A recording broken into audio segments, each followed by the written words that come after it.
लेकिन हमें बिहार से क्या लेना देना है भैया। हम झारखंड वासी हैं।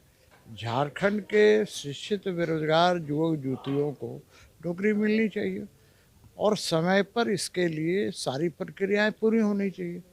लेकिन यहाँ तो होता है कि जेपीएससी में एक ही क्लास में एक ही सीरियल नंबर पर कितने लोगों की चयन हो जाता है, परीक्षा में पास कर जाते हैं और बाद में कहते हैं कि साहब नहीं गलती हो गया। तो यहाँ तो ऐसे ही चलता है भाई। जेएससीसी है या जेपीएससी है या अन्य कोई बहालियाँ हैं, तो सरकार की नीयत नहीं है, क्योंकि सरकार लोगों को सिर्फ मृगतृष्णा की तरह दिखाने का काम करती है, भरमाने का काम करती है। यदि सरकार की नीयत होती तो स्थानीय नीति तय होती, नियोजन नीति तय होती, कुछ तय नहीं हुआ।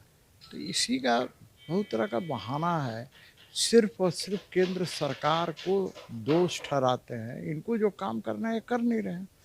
तो ये सिर्फ और सिर्फ ढिंढोरा पीट कर अपनी वाहवाही खुद खुद खुद लूट रहे हैं।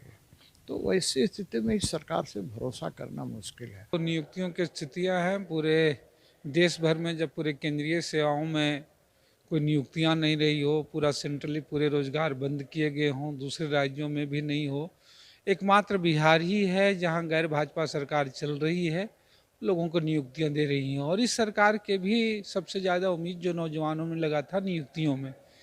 लेकिन कोविड के बाद से हम लोग लगातार देख रहे हैं नियमों और किनारों और प्रबंध में तमाम नियुक्तियां जो रद्द हो रही है, तमाम परीक्षाएं रद्द हो रही हैं। अभी जरूर सरकार ने कुछ नियुक्तियां निकाली हैं 26,000, लेकिन जो परीक्षाओं एजेंसियों का आप देखिए तो उसमें जो सबसे बड़ी मुश्किल और सबसे परेशानी लग रही है कि अब ये 6 महीने या साल भर में नियुक्तियां दे पाएंगे, ये रिकॉर्ड सही नहीं लगता है। क्योंकि कई परीक्षाओं को देख रहे हैं। फिर जो है यहाँ जो स्थानीयता का मसला था, रिजर्वेशन का मसला था, वह भी भाजपा लगातार इसके खिलाफ ही रही है। तो जिन नियुक्तियों में आप सीधी नियुक्तियां दे सकते हैं, अनुबंध कर्मी जैसे टेट पास पारा टीचर है, आज बैठे हुए हैं 2 महीने से धरने में, उसको सीधे नियुक्त करने में कोई कानूनी अड़चन नहीं, उनको किया जाना चाहिए। जहाँ भी अनुबंध कर्मियों को सीधे नियुक्तियाँ दे सकते हैं, एनएचएम के तहत हैं, जो लंबे समय तक कार्य कर रहे हैं, उनको दी जानी चाहिए।